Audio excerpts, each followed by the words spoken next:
नमो बुद्धाय, नमो धम्माय, नमो संघाय. सर्वांचे स्वागत आहे आपल्या बुद्धा मोटिवेशनल स्टोरी चॅनलवर. या चॅनलवर मी आज आपणास सांगेल व्यवहारिकच उपदेश देणार आहे. आजही मी काही दिवसांपासून व्यवहारिक उपदेश देतो आहे मी, जे की कौटुंबिक जीवनामध्ये, व्यक्तिगत जीवनामध्ये, सार्वजनिक जीवनामध्ये अत्यंत उपयुक्त आहेत. जर खरंच आपल्याला आनंदमय जीवन पाहिजे आहे, जर खरंच आपल्याला जीवनामध्ये सुखी बनायचं आहे, समाधानी बनायचं आहे, तर भगवान म्हणाले काही गोष्टी आपल्याला पाळाव्या लागतात. आपोआप ना कुणाच्या वाट्याला दुःख येते, ना आपोआप कुणाच्या वाट्याला सुख येते. भगवंताने कर्मसिद्धांत सांगितलेला आहे. जसे भिक्खूंचे अधिष्ठान असतात, तर अधिष्ठान यासाठी असते की स्वतःला चांगलं बनविण्यासाठी, स्वतःचं मन निर्मळ करण्यासाठी, आपल्या वाट्याला जे काही दुःख आलं आहे ते दुःख कमी करण्यासाठीचे काही अधिष्ठान करायचे असतात. आणि मग ते अधिष्ठान भिक्खूही करतात आणि उपासकही करू शकतात. पण उपासक भिक्खूसारखं अधिष्ठान करू शकत नाहीत, कारण ते तर ग्रहस्थ आहेत.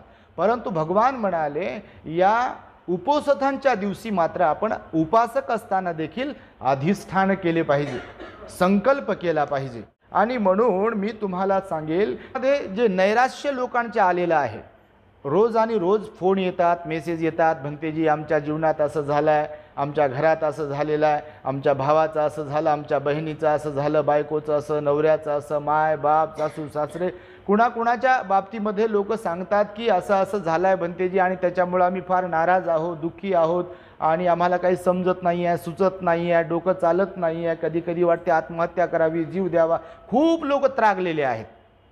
फक्त काही व्यक्त होतात आणि काही व्यक्त होत नाही. प्रत्येकाच्या जीवनामध्ये परेशानी आहेत, प्रत्येकाच्या जीवनामध्ये संकट आहेत, दुःख आहेत. मी नेहमी सांगतो दुःखाचा प्रकार आणि प्रमाण वेगवेगळं आहे, बस सांगायला. आणि खरं तर हे व्यवहारिक जरी सांगितल्या जात असले तरी त्याचं उगमस्थान किंवा त्याचं मार्गदर्शक किंवा ज्यांनी ते सांगितले आहे ते भगवान सम्यक संबुद्धच आहेत. भगवान बुद्धांनीच कुशल अकुशलाबद्दल भाष्य केलं या जगतामध्ये बुद्धत्व प्राप्तीनंतर. तर मी तुम्हाला आज सांगेल की 10 सवयी, किती 10 सवयी आपलं नैराश्य संपवू शकतात. आता मी जे तुम्हाला सांगणार आहे ना, त्या 10 सवयी ज्यांच्या जीवनामध्ये नैराश्य आहे, दुःख आहे, परेशान आहेत, लोक नशिबाला दोष देणारे आहेत की माझ्याच वाट्याला असं कसं काय आलं वगैरे वगैरे म्हणणारे लोक असतात बघा भरपूर. तर अशा लोकांसाठी 10 सवयी, गुड चांगल्या सवयी की जे त्यांच्या जीवनामधील, तुमच्या जीवनामधील नैराश्य संपून टाकू शकतात. एकदम प्रसन्न हर्षोल्हासाने आपण जीवन जगू शकतो. असे मी 10 सवयी आपणास सांगणार आहे. लक्षपूर्वक ऐका. ह्या मी जे सांगणार आहे त्या तुमच्यासाठी काही नवीन आहे, माहीत नाही असा काही विषय नाही. रोज भंते जे शिकवतात ते तुम्हाला सगळं माहीत असते, नाही का. पण भगवान बुद्धांनी सांगितलेला उपदेश जो आहे तो केवळ ऐकण्यासाठीच नसतो, तर त्यावर चिंतन मनन करायचं असते आणि त्याचा अंगीकार करावा लागतो, तर त्याचा फायदा होतो. सोनं तिजोरीत ठेवून त्याचा काही उपयोग होत नाही. गळ्यामध्ये घातलं, नाकामध्ये, हातामध्ये, कानामध्ये, बोटामध्ये घातलं की ते खुलून दिसते, त्याची किंमत वाढते, बरोबर ना. जेवण दुरडीतल्या चपात्या, भांड्यातल्या चपात्या, वरण भाजी त्या भांड्यात असेल, फार चवदार असेल, त्याचा उपयोग नाही. ते ताटात वाढून घ्यावं लागते, तोंडात घालावं लागते, आपल्या हातानं चावावं लागते, गिळावं लागते, तर पोट भरते. नुसतंच बापा काय चांगलं वरण दिसते, काय चांगली भाजी दिसते, काय चपात्या दिसू लागल्या, दिवसभर त्याचं कौतुक करत बसलं तर उपयोग होईल का काही? म्हणून माहीत किती काही जरी असलं आपल्याला, त्याचा काही उपयोग होईल का? उपयोग केव्हा होईल, फायदा केव्हा होईल त्याचा? जेव्हा त्याला आपण मनावर घेऊन, संकल्प करून, सवय करून त्याची आचरणात आणू.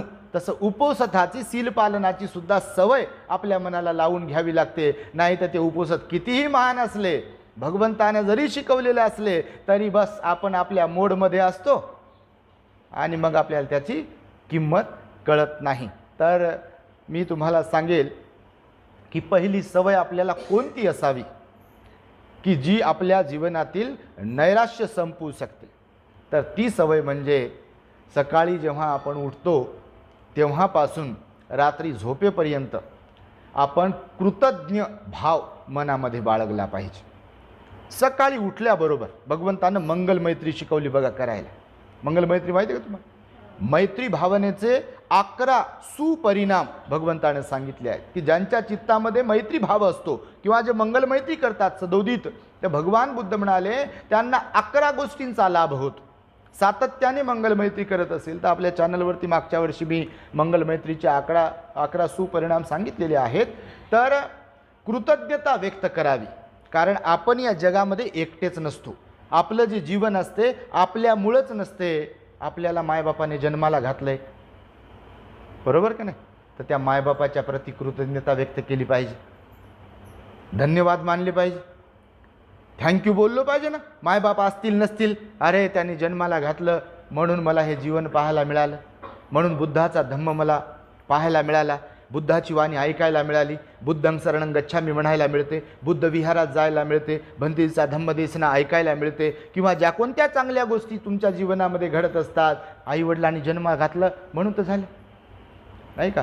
आईवडिलांनी आपलं लालन पालन केलं म्हणून तर जीवन जगतोय. म्हणून आईवडिलांच्या प्रति कृतज्ञता भाव ठेवला पाहिजे. माता पित्यांच्या प्रति कृतज्ञता भाव, भावा बहिणीच्या प्रति कृतज्ञता भाव ठेवला पाहिजे. भाऊ आपल्याला प्रेम देते, बहीण आपल्याला प्रेम देते. प्रेम देत देत तर मोठं झालेलो असतो आपण. आईवडिलांनी प्रेम दिलेलं असते, देत असतात. बहीण भाऊ आपल्याला प्रेम दिलेलं असते, मोठे झालेले असतो आपण. बायको असेल, नवरा असेल, एकमेकांमध्ये जीव असतो, एकमेकांच्या सुखदुःखामध्ये सहकारी बनत असतात, साथ देत असतात. त्या सगळ्यांच्या प्रति आपण कृतज्ञ असायला पाहिजे.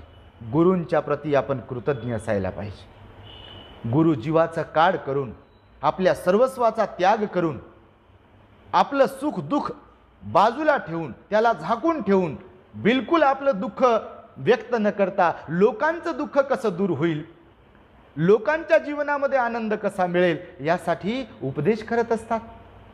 मी नेहमी सांगतो, आपलं काय संबंध आहे तसं पाहिलं तर. समजा एखाद्या भिक्खूनं भोजन घेतलं, आराम केला, कोण काय म्हणू शकते? भिक्खू राजा आहे.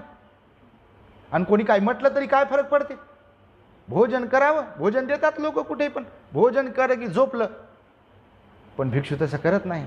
ज्यांच्या चित्तामध्ये करुणा आहे, कारुण्याचा भाव आहे, ते लोकांना उपदेश करतात भगवान बुद्धांचा, आणि लोकांमध्ये बदल होतो. मग ट्यूब पेटते ना लोकांची. जे खरोखर सुज्ञ आहेत, ज्यांच्या चित्तामध्ये बुद्ध धम्म संघाच्या प्रति श्रद्धा आहे, ते खरोखर बदलतात. त्यांना त्यांच्या चुका लक्षात येतात की गड्या आपल्या चुका होत आहे, आणि भगवंतानं तर सांगितलं की ही चूक बाळगू नका सोबत म्हणून. आणि त्यामुळे गुरुच्या प्रति सुद्धा आपण कृतज्ञ असायला पाहिजे. लक्षात आलं तुमच्या? शिक्षकांच्या प्रति कृतज्ञ असायला पाहिजे, शेजाऱ्यांच्या प्रति कृतज्ञता असायला पाहिजे. आपल्यावर ज्यांचे ज्यांचे उपकार आहेत, ज्यांनी ज्यांनी आपल्याला सुख दिलं, प्रेम दिलं, जिव्हाळा दिला, जे आपल्याला समजून घेतात, त्या सगळ्यांच्या प्रति कृतज्ञता भाव म्हणजे धन्यवादाचा भाव आपल्या मनामध्ये बाळगला पाहिजे. धन्यवाद मानले पाहिजे ना त्यांचे. सूर्य, चंद्र, पृथ्वी, हे हवा, ह्या सगळ्यांच्या प्रति आपण धन्यवाद मानले पाहिजे, कारण त्यांच्यामुळे जिवंत आहोत आपण. फुकटचा ऑक्सिजन देते आपल्याला निसर्ग. फुकटचा ऑक्सिजन, आता इथे बसलोय, फुल ऑक्सिजन आहे. आणि एक वेळ येते, जर आपण आजारी पडलो तर विकतचा ऑक्सिजन लावावा लागते आपल्याला. बघितलं तुम्ही? विकतचा ऑक्सिजन लावावा लागते. निसर्ग आपल्यावर किती प्रेम करते, आपल्याला फुकट देते. सर पाणी फुकट देते. महापालिका जरी आपल्याकडून टॅक्स घेत असेल, पण तुम्ही कधी कधी बाहेर गेलात, फुकट पाणी मिळते आपल्याला. बोरमधून, विहिरीतून फुकट तर पाणी मिळते आपल्याला. निसर्गाचे सुद्धा धन्यवाद मानले पाहिजे, कृतज्ञ असायला पाहिजे निसर्गाच्या प्रति. सावली देतात झाडं, अपेक्षा करतात का आपल्याकडून काही? आपण तर कोणावर काही उपकार केल्यासारखेच वागतो जीवनभर. झाड उपकार केल्यासारखं वागते का? अरे तू मला पाणी दिलं नाही, काही नाही घातलं नाही पाणी, मला खत घातलं नाही, आणि तू माझे आंबे तोडायचे नाही म्हणते का? आंबा, जांभूळ किंवा अजून कोणतं झाड फुकट देतं ना. फुलाची झाडं फुलं देतात आपल्याला फुकट. मी सकाळी पाहतो तर काही लोक चोरून चोरून फुलं नेतात. आता टीका टिप्पणी करत नाही, मी म्हणतो बापा तुम्ही देवाला फुलं नेत असाल, तुमच्या दैवताला फुलं नेतात, कोणी पण आपले लोक असो, कोणते लोक असो. भगवंतानं सांगितलं अदिन्ना दाना वेरमणी सिक्खापदं समाधिया. समजून घ्या तुम्ही, उद्यापासून वर्षावास आहे. दुसऱ्याच्या दारातलं झाड, दुसऱ्यानं लावलेलं झाड, घेतली कॅरी बॅग, घेतली पिशवी आणि चालली फुलं तोडायला. श्रद्धेनं व्हायचे फुलं, चोरलेलेच असतात. चोरलेले फुलं कसे व्हावे? जर खरंच श्रद्धा आहे तर एखादं बाजारामध्ये फुलं असतात का नाही, 10 रुपयाची फुलं आणा रोज. मग जर श्रद्धा आहे तर लोकाच्या दारातल्या फुलाची झाडं तर फुलं कोणी तोडेल आणि ते तर कोणी आणून इथं लावेल ठेवेल. लक्षात येते मी काय म्हणतो तुम्हाला? जर श्रद्धा आहे, जर भक्ती आहे, जर भाव आहे, जर धार्मिकता आहे, तर झळई पोहोचली पाहिजे, झिजलो पण पाहिजे, त्याग पण असला पाहिजे ना. आणि त्यामुळे मी यासाठी सांगतो की झाडं जी असतात फुकट फुलं देतात, फुकट फळं देतात, ह्या सगळ्या निसर्गाच्या प्रती सुद्धा आपण कृतज्ञ असायला पाहिजे. सगळ्या कितीतरी लोक आपल्या जीवनामध्ये आलेले असतात असे कधी कधी की आपण मरणाच्या दाढेत असतो आणि ते आपल्याला वाचवतात. आपण संपणार असतो, उद्ध्वस्त होणार असतो आणि कुणाचा तरी उपदेश, कुणाच्या तरी 2 गोष्टी ऐकल्यामुळं आपल्याला जाग येते की नको बाबा, मरणं नको, जगायचं आपल्याला. माहिती आहे तुम्हाला?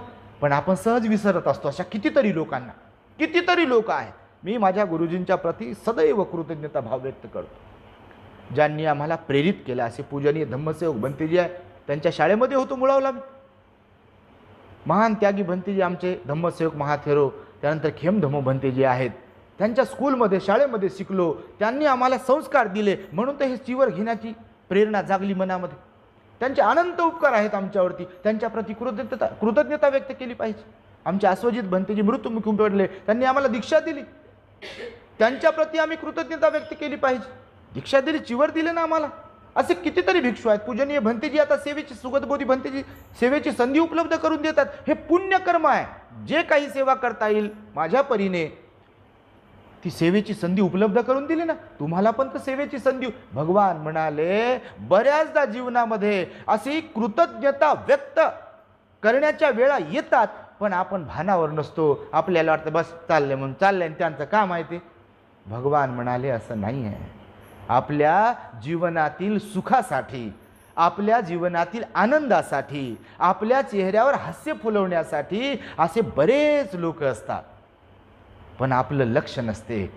आपण कृतज्ञता व्यक्त करणाऱ्यांपैकी नसतो म्हणून विसरून जातो. बरोबर की नाही? म्हणून भगवंतानं सांगितलं की सकाळी उठल्यानंतर किंवा दिवसभरामध्ये सदैव आपण कृतज्ञ असायला पाहिजे. ही एक सवय आपल्याला लावून घेतली पाहिजे कृतज्ञता व्यक्त करण्यासाठी सगळ्यांच्या प्रती. कोणाशीच आपलं वैर होणार नाही जर कृतज्ञता भाव आपल्यामध्ये असेल तर.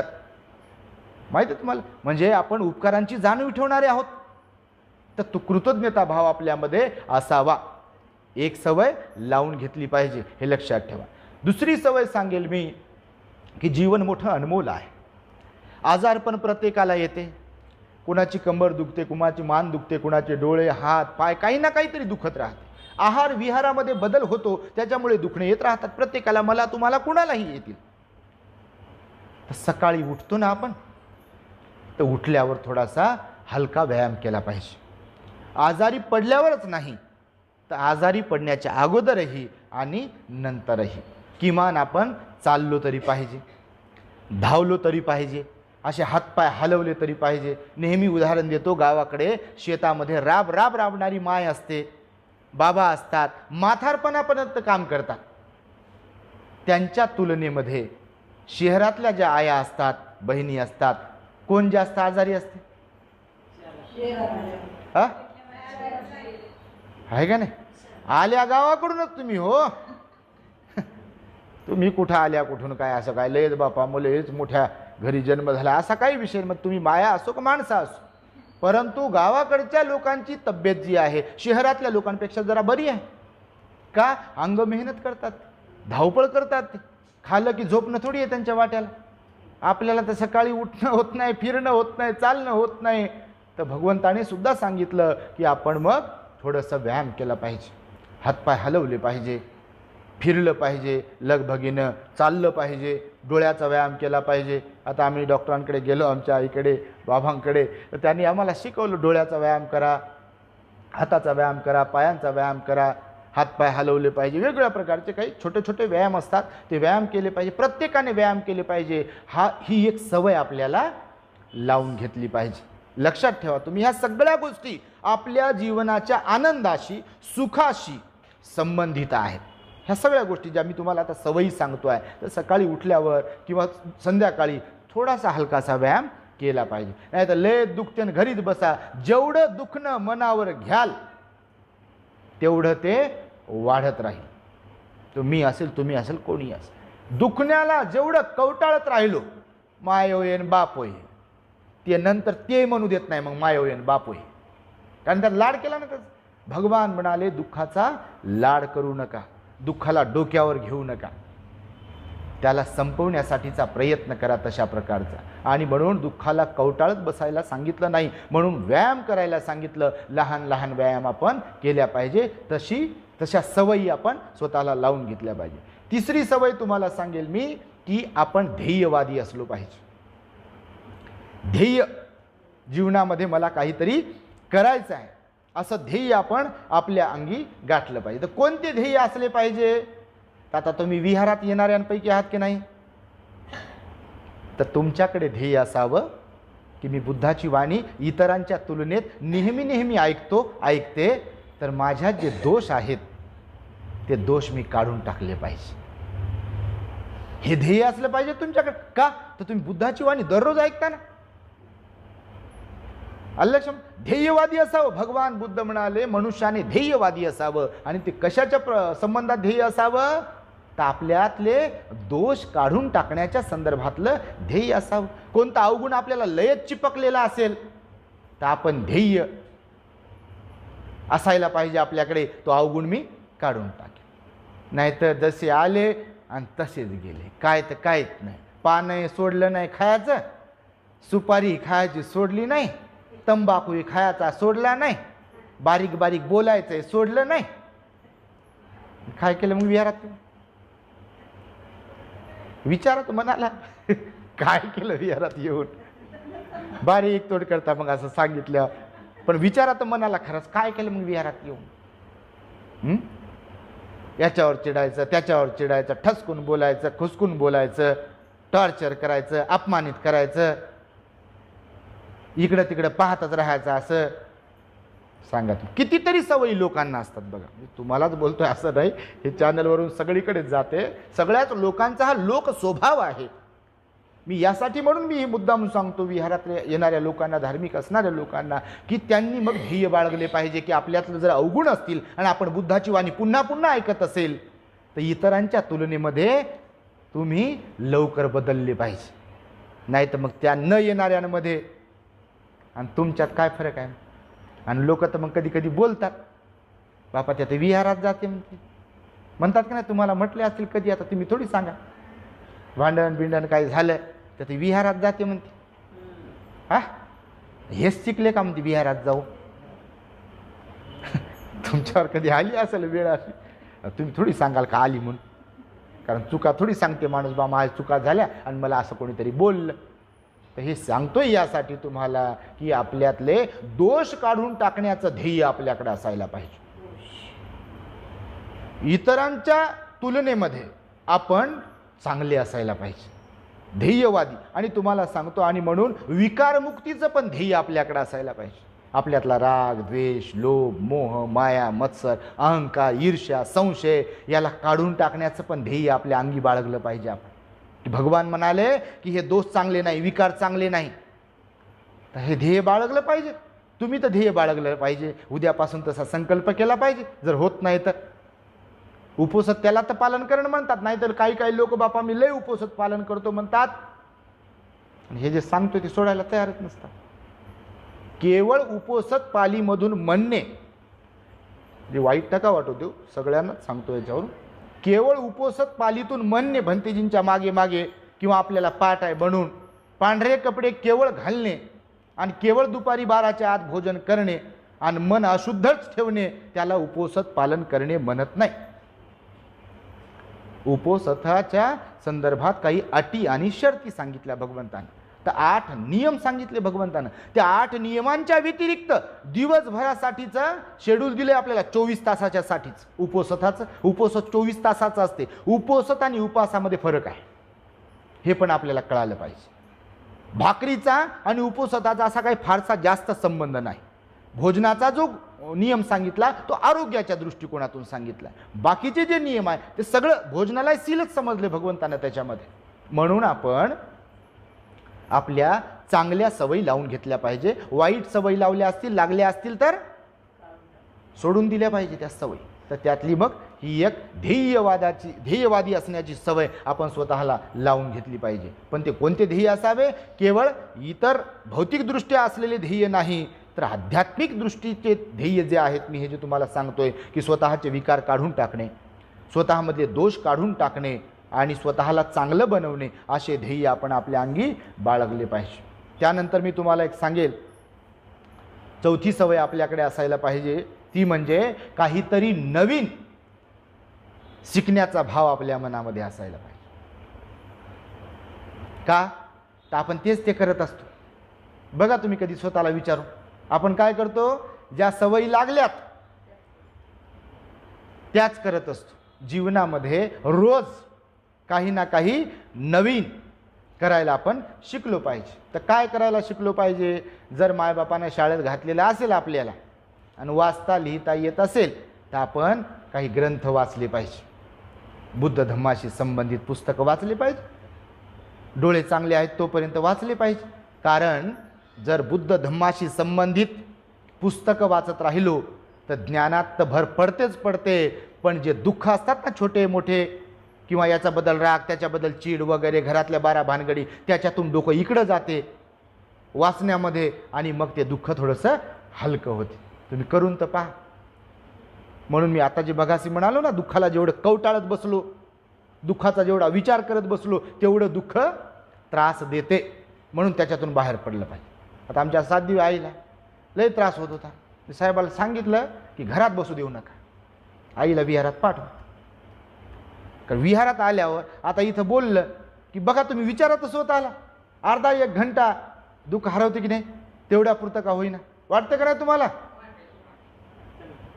दुःख नाही असं थोडी आहे, प्रत्येकाला दुःख आहे, ज्याला त्याला दुःख आहे. पण बुद्धाची वाणी जेव्हा लोक ऐकत होते त्याही काळात आणि आत्ताही, तर दुःख हलकं होते. कारण उपाय कौशल्य आहे ना याच्यामध्ये, भगवंताने सांगितलेलं हा उपाय आहे दुःखावरचा. आणि त्यामुळे तुम्हाला मी सांगतो, रोज नवीन काहीतरी करायला आपण शिकलो पाहिजे. रोज त्याच्यामध्ये एक तर आपण वाचन केलं पाहिजे, काही खेळ खेळलो पाहिजे. कोणासोबत आता खेळा तुम्ही म्हणाल, कोणासोबत खेळा? काय खेळ म्हणजे का बाबा, आता काही क्रिकेटच जाऊन खेळायची नाही तुम्हाला काय फुटबॉलच जाऊन खेळायचं असा काही विषय नाही. तर खेळ भरपूर खेळ, काही खेळ करायचे म्हणजे आपल्याला थोडंसं तेवढं का होईना आनंदी राहता येईल. अर्ध्या तासासाठी 1 तासासाठी आनंदी राहता येईल. आलं लक्षामध्ये? आणि त्यामुळे त्यानंतर नवीन काय करायला तुम्हाला पाहिजे? तर फिरायला गेलं पाहिजे. कुठं लेणीवर जा, कधी रविवारी वगैरे, पौर्णिमेला वगैरे, जवळपास लेण्या असतील तर. आता तुम्ही औरंगाबादचे, तुमच्या जवळ लेण्या, पण तुमचं काय जाणं होत नाही. नातू सोडत नाहीत, पोरं सोडत नाही, पोरी सोडत नाही. हे राहूताई त्या पोरीकडे जाती, एका दुसऱ्या पोरीकडे जाते, दुसऱ्या पोराकडे जाते, तिसऱ्या पोराकडे. आई म्हणून हक्काने बोलतो, नाही तर बाप्पा याच्यावर वाटेल की कोण म्हणते राहूताई, कोण म्हणते 7 दिवस. सांगतो तुम्हाला, ऐक नाही, प्रत्येकाला आहे. बघा ना तुम्ही, हे असं वाढवून घेतलंय इथं, हे माझं, ते माझं, हे माझं, ते माझं. भगवान म्हणाले काहीच तुमचं नाही. वेळ आलं काय तुमचं? आणि अनुभव कोणाला येत नाही सांगा ना तुम्ही? ज्यांना तुम्ही माझं माझं म्हणता अनुभव येत नाही, ठेचा लागत नाहीत, लागतात का नाही? मग फक्त दाखली मूठ आहे प्रत्येकाची. हो, तर म्हणून भगवान म्हणाले थोडं फिरायला जात राहा. लेकरा बाळांना घेऊन फिरायला जा, कुटुंबाला घेऊन फिरायला जा, मित्रांना मैत्रिणीला घेऊन फिरायला जा, इकडं तिकडे फिरायला, विहारावर जा, कोणत्या लेणीवर जा, कोणत्या तरी चांगल्या ठिकाणी जा, निसर्ग ठिकाणी जा. तेवढंच माइंड डायव्हर्ट होते थोडंसं. फिरायला गेलं ना, फिरत राहिलो ना, रिकामं नाही, चांगल्या उद्देशाने फिरायला गेलो तर मस्त वाटते. बघा तुम्हाला आता आमचंही दुखते काय काय, पण आम्ही फिरत राहतो. धम्मदौरे असतात आपले, तर धम्मदौऱ्यामध्ये जिथं जिथं जातो तिथे तिथं लोक वेगवेगळे भेटतात. जिथं जिथं जातो तिथे तिथं लोक वेगवेगळे, वातावरण वेगवेगळं, झाडं, नद्या, काय काय काय काय पाहायला भेटते आणि माइंड डायव्हर्ट होते. आलं लक्षामध्ये? म्हणून आता पैसा तर बाबासाहेबांना लय येत गेलाय, फक्त इच्छाशक्ती पाहिजे तशी. आणि वेळ तर असतेच आपल्याकडे, पण आपणच आपल्याला सांगितलं असते की वेळच नाही. काय तर नातू सांभाळायला दिला ड्युटी, नात सांभाळायची ड्युटी दिली, पोरीला सांभाळायची ड्युटी, पोराला सांभाळायची ड्युटी दिली आपल्याला. लावू कोण कशाला बापा, आपणच लावून घेतलेली असते. लयच मायाजाळ आपला. वाईट नका वाटू देऊ, कोण लावून घेते हे? आपणच. मी नेहमीच सांगतो, तुमचं बटन दबलं म्हणजे काय घर थांबणार आहे का? हा, अहो लगेच पर्याय आहेत लोकांसमोर. आजूबाजूला पाहत फक्त ज्यांच्या घरातले बटन दबलेत. हा, गौरू रडलंय कोणीतरी, नंतर सुरू. नदीचं उदाहरण देतो मी नेहमी रोजच्याच प्रवचनामध्ये. बरोबर नदी पाणी जागा तयार करते. लोकांचं पण तसंच आहे. आपण गेलं की आपली जागा दुसरी घेते. फक्त आपल्याला वाटते आणि मी गेल्यावर कसं होईल, आणि मी नसल्यावर कसं होईल, आणि मी नसल्यावर कोण काय करेल, कायला कोण काय करेल. पाहता तुम्ही नजर फिरून इकडं तिकडं की कोणामुळं कोणाचं काय राहते. कोण भाकर सोडली आतापर्यंत, कोण हसायचं सोडलं आतापर्यंत, कोणी आत्महत्या केली, कोण सरणावर उड्या मारल्या आतापर्यंत. पाहिलं का, ही जीवनाची हकीकत आहे. हे शब्द जरी मी थोडंसं एकदम डायरेक्टली बोलतो, पण ही हकीकत आहे जीवनाची. सोडते का कोणी जीवन जगायचं? कोणी सोडत नाही. आणि त्यामुळे भगवंतानं सांगितलं आहे की मी सांगतोय आपणामध्ये थोडं नवीन काहीतरी केलं पाहिजे. फिरायला गेलं पाहिजे, वाचन केलं पाहिजे, खेळत राहिलं पाहिजे, इकडे तिकडे कुठे गेलं पाहिजे. सहलीला जा ना बापा, आमच्यासोबत चला.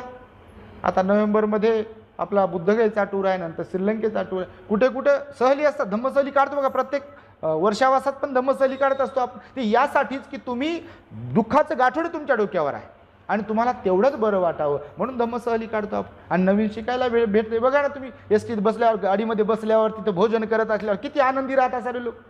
कोणाचा पायच घसरते, कोणाचं कायच होते. बापा मागे एकदा मला वाटतं 2-3 वर्षापूर्वी त्या घटतकोच लेणीला घेऊन गेलो सिल्लोडच्या पलीकडे. लोकांना बापा असे पडले लोक, पाये घसरू बाया माणसं. पण काय तो उत्साह, कितीतरी लोक आले. 3-4-5 गाड्या होत्या, 4 गाड्या होत्या बघा.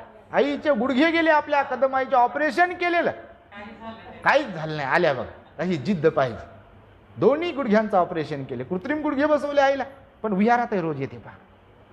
इच्छा असेल ना तिथे मार्ग असतो, पण इच्छाच नसेल तर मार्ग कसा भेटेल. आणि म्हणून तुम्हाला सांगतो की आपल्यामध्ये तशा प्रकारचा उत्साह पण असायला पाहिजे. म्हणून काहीतरी नवीन शिकण्याची आपल्याकडे जिद्द असावी, मनोप्रवृत्ती असावी. त्यानंतर मी आपणास सांगेल की भोजनाच्या संदर्भात भगवंताने पण उपदेश केलेला आहे. 5वी सवय की भोजन जे आहे ते आपण कमी केलं पाहिजे.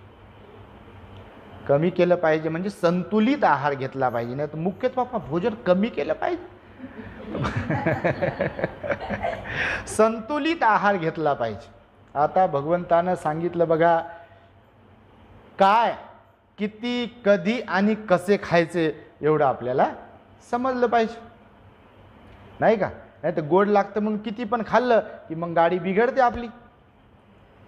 मग जेवढं कमवलंय पैसा तेवढा डॉक्टरच्या खिशात. आपलाच पैसा आहे म्हणून खाल्लं आणि पुन्हा आपलाच पैसा डॉक्टरला दिला. आणि म्हणून भोजनाच्या संदर्भामध्ये भगवान म्हणाले, भोजनात मात्रा जाणली पाहिजे की आपल्याला काय आवश्यक आहे, किती आवश्यक आहे ते समजलं पाहिजे खाण्याच्या संदर्भामध्ये. म्हणून संतुलित आहार, काय खायचंय, किती खायचंय, कधी खायचंय आणि कसे खायचंय हे समजलं पाहिजे. नाही तर रात्र एक कळे ना आणि दिवस एक कळे ना. रात्रीला जागते आणि रात्रभर चरते आणि सकाळ कळेना झोपून राहते, दुपार कळेना झोपून राहते, रात्री झोपच झाली नाही म्हणते आणि झोपते. तर जेवढे लोक दिवसाला झोपणारे आहेत तेवढ्यांना आजार जास्त आहेत. रात्र झोपण्यासाठी दिली ना. आणि त्याच्यामुळं आहारात संतुलन ठेवायला भगवंताने सांगितलेलं आहे. कारण आपल्याला जेवढे आजार होतात, तुम्हाला मला सगळ्यांना, तर आहार आणि विहार हे दोनच कारण आहेत आपली आरोग्य बिघडण्यासाठी कारणीभूत असलेले. म्हणून आहार आणि विहार आपल्याला समजला पाहिजे. खाण्यापिण्याच्या बाबतीमध्ये, राहण्याच्या बाबतीमध्ये, विचार करण्याच्या बाबतीमध्ये गोष्ट आपल्याला कळाली पाहिजे. म्हणून तुम्हाला मी सांगितलं 5वी गोष्ट की भोजन संतुलित आहार घेतला पाहिजे. भाजीपाला खात राहिलं पाहिजे, एकच एक डाळी नाही खाल्ल्या पाहिजे, एकच एक भाज्या नाही खाल्ल्या पाहिजे, उपमाच खालत राहिला नाही पाहिजे. आम्हाला इकडे उपमा तर उपमाच आवडते. आम्ही बोललो की मग उपमा बदलते आणि पोहे, मग पोहेच. मग पोह्याबद्दल बोललो आम्ही की मग पालकचे पराठे तर पराठेच. मग हळूच भंतेजी तिकडे गेले की सांगते पालकचे पराठे, तर त्याने बिघडते. कारण डॉक्टरांकडे जेव्हा जेव्हा जातो, डॉक्टर सांगतात की एकच आहार घेऊ नका, आहारामध्ये बदल करा. आता आम्ही डॉक्टरांकडे होतो, आमच्या डॉक्टरांनी सांगितलं बघा, भोजनाच्या संदर्भामध्ये आज सगळे लोक केमिकल खातात. आपण जे आहार घेतो ना, केमिकल खातो. तर डॉक्टरांनी सांगितलं आपल्या की एक तर साखरेला विष समजा, मीठ तुम्ही किती भारीचं खातो म्हणा, त्याला विष समजा. जो मैदा आहे, मैदा, त्या मैद्याला विष समजा.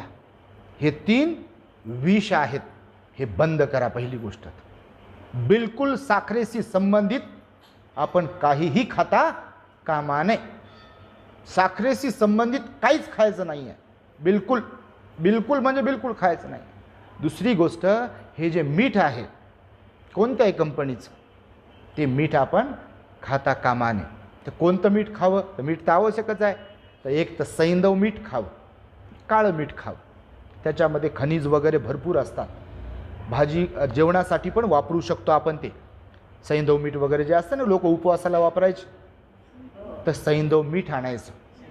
आणि सैंधव, त्याला शेंब्यालोण पण म्हणतात काही ठिकाणी, काळं मीठ, सैंधव मीठ. ते सैंधव मीठ आणायचं, ते सैंधव मीठ खायचं. म्हणजे जेवणात हे दुकानावर जे मीठ भेटते ते खायचं नाही. मैदा कधीच खायचा नाही, मैदा पचत नसतो. मैदा व्हेरी डेंजरस. मैद्याचं जे जे काही बनवलंय ते कधी चुकून खायचं नाही, पोट बिघडवते म्हणजे बिघडवते. आणि चौथी गोष्ट भोजनाच्या बाबतीमधली की तेल, तुम्ही जे फिल्टर केलेलं तेल खाता का नाही, भारी भारीचं आणून, कोणतं अतिशय निकृष्ट दर्जाचं आणि विषा समान असलेले ते तेल आहेत.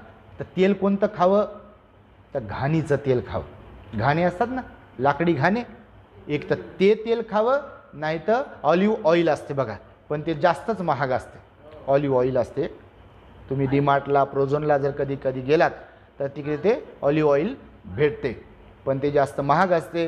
परंतु घाण्याचं जे तेल असते ते नॅचरल तेल असते, ते घट्ट असते. आणि तुम्ही जे खाताना तेल ते पातळ असते, कारण त्याच्यात केमिकल असते म्हणून पातळ असते. घाण्याचं तेल घट्ट असते, कारण ते ओरिजिनल असते, ऑर्गॅनिक असते, नॅचरल असते. म्हणून घरामध्ये सगळ्यांच्यासाठी एक तर घाण्याचं तेल खा, नाही तर ऑलिव्ह ऑइल खा. तुम्ही म्हणाल बनते हे काय सांगत आहे, पण हे आपल्या आरोग्याशी संबंधित आहे, लक्षामध्ये. आणि म्हणून आपला आहार हा संतुलित असायला पाहिजे. रोज कडधान्य खाल्ले पाहिजे, फ्रूट्स खाल्ले पाहिजे, त्यानंतर काकडी, गाजर, बीट हे थोडं थोडं का होईना जेवणाच्या अगोदर खाल्लं पाहिजे. डॉक्टरांनी आम्हाला सांगितलं हे, आणि ते प्रॅक्टिकली आमच्यावर केलं, त्यांनी फायदा झाला आम्हाला त्याचा. तर हे तुम्ही मायबाप आहात म्हणून तुम्हाला सांगतो. आणि ही सवय लावून घेतली पाहिजे. असं रोज तोच स्वयंपाक, रोज त्याच भाज्या, त्याच वर्ण केलं नाही पाहिजे. कधी भाकरे पण खाली पाहिजे बाजरीची, कधी ज्वारीची भाकर खाली पाहिजे. काही लोक पाहिले बापा, ते म्हणते मला बाजरीची भाकर जमतच नाही, कोणी म्हणते मला ज्वारीची भाकर जमतच नाही, कोणी म्हणते मला चपाती जमतच नाही. आपण सगळंच खाल्लं पाहिजे, पण आळीपाळीनं आदलून बदलून खाल्लं पाहिजे आणि थोडं थोडं खाल्लं पाहिजे, लक्षामध्ये. तर हे आपल्यात आपण बदल केला पाहिजे. तूप पण खाल्लं पाहिजे. तूप पहाटे उठल्यावर 1 चमचभर गाईचं तूप आपण खाल्लं पाहिजे. हे तुमचे जे जॉईंट्स असतात, गुडघ्याचे, हाताचे, लोकांचे भरपूर दुखतात बघा, तर त्या जॉईंट्ससाठी वगैरे, हाडासाठी वगैरे तूप जे असते गाईचं ते अत्यंत फायदेशीर असते, त्याचा लाभ होतो. म्हणून थोडं थोडं 1-1 चमच रोज तूप खाल्लं पाहिजे. तेल बंद केलं तरी चालते, पण तूप थोडं थोडं खाल्लं पाहिजे. फक्त मात्रा जाणता आली पाहिजे की काय किती खायचं. तर ही एक सवय आहार संतुलित ठेवण्याच्या संदर्भातली तुम्ही स्वतःला लावून घ्या. त्यानंतरची तुम्हाला एक सवय सांगेल मी, 6वी, आपल्याला समजून घेणारे, आपल्याला जीव लावणारे, आपल्याला प्रेम देणारे असे लोक असतात बघा, असतात की नाही. तुम्ही मुकेच बसले आता, अहो असतात ना, आहेत की नाही घरात. आपल्याला जीव लावणारे लोक आहेत, आपल्याला समजून घेणारे लोक आहेत, आपल्याला प्रेम करणारे लोक आहेत. असे जे लोक आहेत तर त्या लोकांना वेळ दिला पाहिजे. आपण देतो का विचार करा बरं. हां, देत नाहीत लोक. मरमर मरमर मरमर करायची आणि काय तर संसारासाठी करतो आणि पोराच्या शाळेतही जात नाही. असे काय काही लोक सांगतात, आहे का ना खरे. मरमर मरमर करतात आणि घरात बिलकुल लक्ष नाही. पैसा आणतात खोऱ्यानं, पण कधी मायजवळ बसत नाही, कधी बापाजवळ बसत नाही. आणि मी गोळ्या आणून दिल्या ना म्हणते, नर्स लावली ना म्हणते मी, आहे का नाही. बायकोला म्हणते तुला काय कमी ठेवलं म्हणते, सगळंच तर आणून देतो. अरे बापू वेळ कोण देईल. म्हणजे माणसाला पण सांगतो, बाईंना पण, सगळ्यांच्याच बाबतीमध्ये आपल्या लोकांना, प्रेम करणाऱ्यांना वेळ दिला पाहिजे, जवळ जरा बसलं पाहिजे. लोक आज मोबाईलवाले झालेत. मोबाईलवाले लोक सगळं मोबाईलवरूनच hi hello good morning good afternoon good night केलं, लय मोठा मेसेज पाठवला असा कोणता, झालं प्रेम आपलं संपलं, जिव्हाळा संपला आपला. आईच्या जवळ बसा. मी नेहमी सांगतो, आई हात फिरवते की नाही लहानपणापासून डोक्याहून. हां, आता ती म्हातारी झाली, तिच्या जवळ बसा, तुम्ही हात फिरवा तिच्या डोक्याहून. आई आहे ना, वडील आहे, वडील आपल्याला जवळ घेतात, छातीशी लावतात का नाही लहानपणापासून. तर ती वडील आता म्हातारी झाली, त्यांना जवळ घ्या, जवळ बसा, विचारा जरा. आई बाप कशी विचारतात लहानपणामध्ये, काय दुखते का तुझं बाळा, म्हणते का नाही. आपण पण म्हटलं पाहिजे ना त्यांना, आई काय दुखते का तुझं, काय आणून देऊ तुला, हे बनवून देऊ का, बाबाला आणून देऊ का, काही खायला घेऊन देऊ का, त्याला फिरायला घेऊन जा घर बाहेर कुठेतरी. करतो का आपण हे, करता का तुम्ही हे. पैसाच सगळं आहे का. जिनको लगता है कि पैसा ही सब कुछ है वो लोग मूर्ख है. पैसा बिल्कुल जरूरत है, लेकिन पैसा ही सब कुछ नहीं है. लक्षात येते मी काय म्हणतोय तुम्हाला. हाही धर्मच आहे, हे जे मी शिकवतोय ना, हाही धर्मच आहे, हाही भगवंताचाच उपदेश आहे. आपल्यावर प्रेम करणाऱ्या, जीव लावणाऱ्या, समजून घेणाऱ्या, आपलं हित जोपासणाऱ्या लोकांसाठी वेळ द्या. त्या लोकांना वेळ द्या. सगळ्या, मायबापच नाही, बहिणीला, भावाला, एकमेकांकडे जा, गाठी खुल्या करा, सैल करा. चुकत असते ना, सगळे चुकतात. एकमेकांना समजून घ्या, एकमेकांना जीव लावा, एकमेकांना सोबत जा, राहा, फिरायला जा, इकडे तिकडे पहा, थोडंसं काही काही वेळ द्यायला शिका. तर घरामध्ये व्यवस्थितपणा, प्रेम, आपुलकी, जिव्हाळा राहील. आपल्या माणसांसोबत हसून थोडंसं बोला. लोकायला हसू हसू बोलते, लोकांसोबत घंटाभर बसते, लोकांसोबत घंटाभर बोलते, आणि घरात आलं की चेहऱ्याला कुलूप. असे लोक आहे हो घराघरामध्ये. आम्ही बघतो ना बापा. आता आम्हाला काहीच कळत नाही असं थोडी आहे. आम्हाला जरी संसार नसला तरी संसारातूनच फक्त आलो, म्हणजे मायबाप तर संसारीच होते ना. दिसते ना धडधड. तुम्ही पण तर मायबाप, पण तुमच्याकडे येतो ना आम्ही भोजनाला, वाढदिवसाला, ते चेहरे दिसतात. डोळे कोणीकडे भरभर फिरू लागले, नजर खाली गेली, डोळ्यातून पाणी येऊ लागलं कोणाच्या, समजत नाही का. आई तर आम्हाला पण आई आहे, वडील तर आम्हाला आहे वडील, बहीण भाऊ जे काही होते ना अगोदर, आता जरी सोडचिठ्ठी दिली. तर त्यामुळे हे मी मुद्दा म्हणून तुम्हाला याच्यावरती फोकस करून सांगतो आहे की आपल्या लोकांना, कोणीही असो, मी नेहमी सासा, सुना, नवरा, बायको यांच्याबद्दल बोलतो. सासांना पण वाटलं पाहिजे सुनेला थोडंसं लेकीसारखा जीव लावा. सुनांना पण वाटलं पाहिजे खरोखर की आपल्या सासूला थोडंसं आईसारखं आपल्या पाहिलं पाहिजे. घराघरामध्ये कितीतरी परेशान्या आहेत, कितीतरी परेशान्या आहेत. आणि त्याच्यामुळे वेळ द्या आपल्या लोकांना. कारण एकदा ते लोक गेले की मग वेळ देऊ शकतो का. वेळ त्यांच्या जवळ बसू शकतो का. काहीच करू शकत नाही आपण. आणि म्हणून जोपर्यंत घरात लोक आहेत, आपण आहोत, समजून घ्या एकमेकांना, जीव लावा, जवळ बसा, सुखदुःख विचारा. एकमेकाला पाहिलं की लगेच ओळखायला येते ना. आई कशी ओळखते लहानपणामध्ये. आता मी लहान होतो तेव्हा फिरून वगैरे आलो किंवा कुठे काही गेलो, मला काही लागलं वगैरे, आता आपला स्वभाव असा होता लहानपणी, आता पण असू शकते थोडाफार, की आपलं दुःख आपण दुसऱ्याला सांगायचो नाही जास्त. मी तुम्हाला मागे सांगितलं होतं, मी नंदनवनमध्ये होतो तेव्हा, की आमच्या वडिलांनी, तेव्हा गुत्तेदार पण होते वडील, तर विहीर घेतली होती खोदण्यासाठी. खूप लोकांनी गावाच्या बाजूला एका ठिकाणी तर तिथे क्रेन बसवला होता आणि क्रेन बसवला होता. संध्याकाळी ते सगळं बंद झालं काम, लोक गेले आपल्या आपल्या घरी. तर आपल्या घरी गाई होत्या, तर वडील गाईचं दूध असं काढत होते. मी त्या क्रेनवर बसलो, लहान होतो मी तेव्हा, तर बसून खेळत होतो. तर खेळता खेळता ते क्रेन लोखंडीच असते, त्याचं असं पूर्ण अँगल असतात त्याला. तर खेळता खेळता माझा पाय त्या 2 अँगलच्या मधून असा खाली गेला. तर खाली गेला तर हे अँगल असा होता बाहेर निघालेला, आणि ते लोखंड आहे, तर असा अनुकुचितदार अँगल पाहिलं ना तुम्ही बघा. तर इथं माझा पाय इथं असा बसला. तर इथून असं जोपर्यंत जमिनीवर पाय टेकत नाही तोपर्यंत इथून चिरत गेला होता पाय, चिरत गेलं चर चर चर चर. आणि आता ते चिरलं, भरभर रक्त पण निघत होतं. वडील दूध काढत होते. मी गेलो ना वडिलाजवळ जाऊन उभा राही, एक काही नाही 2 नाही. कारण मला वाटलं बा आता काही म्हणावं तर काही बोलतील आपल्याला, कशाला मस्ती करतो वगैरे वगैरे. आणि सहनशीलता असा गुण आहे थोडाफार आपल्यामध्ये, दुःख सहन करण्यासाठीचा. तर आपण लहानपणापासून असं काय रडणाऱ्यांपैकी नव्हतो, आताही नाही आपण. तुम्हाला मी नेहमीच सांगतो की ते लय दुःख आहे बापा, कसं होईल. तर चिरलं, रक्त निघत होतं घळघळ. आई घरात म्हणजे बाहेर आली, तिनं पाहिलं बापा हे उभं काऊन राहिलं. वडिलाच्या तिथे वडील तर दूध काढायला. तर आईनं पाहिलं तर ते मी रक्त निघत होतं असं. आई लगेच आली, मग वडिलांना सांगितलं, अर काय लागलं बघा म्हणे बाबा. मग वडिलांना डोक्याचा रुमाल काढला आणि बांधला, उचलून मग दवाखान्यात नेलं. तर आईला चेहरा वाचता येत, हे मी यासाठी सांगतो. वडिलांना चेहरा वाचता येते आणि आपल्यालाही वाचता येते. वाचता येत नाही असं नाही, पण आपण कानाडोळा करतो. उपकाराची जाणीव नसते ना आपल्याला, कृतज्ञ असतो आपण. सुरुवातीला मी शिकवलं ना कृतज्ञता, तर त्याच्या उलट कोणता शब्द सांगितला? कृतज्ञता. म्हणजे उपकाराची जाणीव न ठेवणाऱ्या व्यक्तीला कृतज्ञ म्हटलेलं आहे.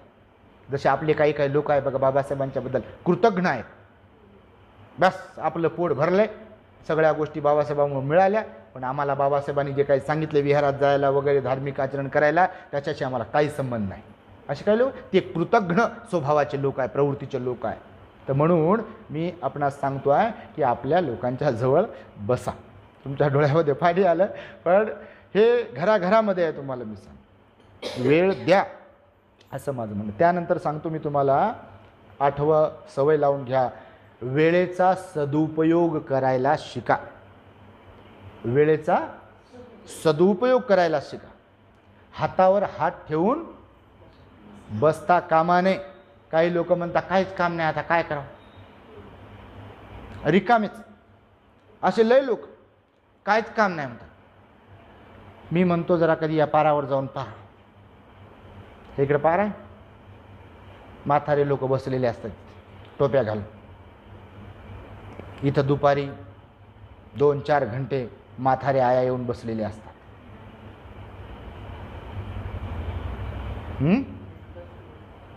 आपल्याला वेळच नाही, है का नाही? किती गच्च भरलेले असते. तुम्ही पाहिली गर्दी कुठे? आता ते वारीचं काही कार्यक्रम झाला पंढरपूरचा, रस्त्यानं तुफान गर्दी. आपले लोक म्हणे यांना काही काम नाही.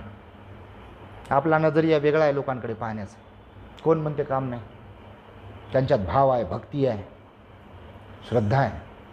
भगवंताने तर सुद्धा सांगितलं महामंगलसूत्रात की आपण धार्मिक असलो पाहिजे. ग्रस्तांना सुद्धा सांगितलं ना की धार्मिक आचरण असलं पाहिजे, आपण धार्मिक प्रवृत्ती असली पाहिजे आपली. कुठे गेली धार्मिक? हे तर नास्तिकच होऊ लागलो आपण.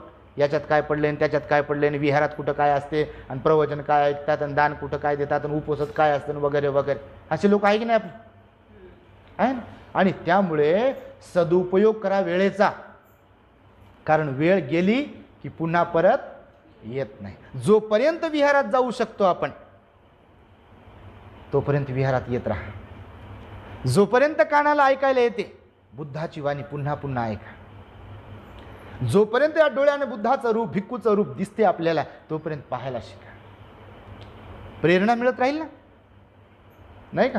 आणि त्यामुळे वेळेचा सदुपयोग केला पाहिजे.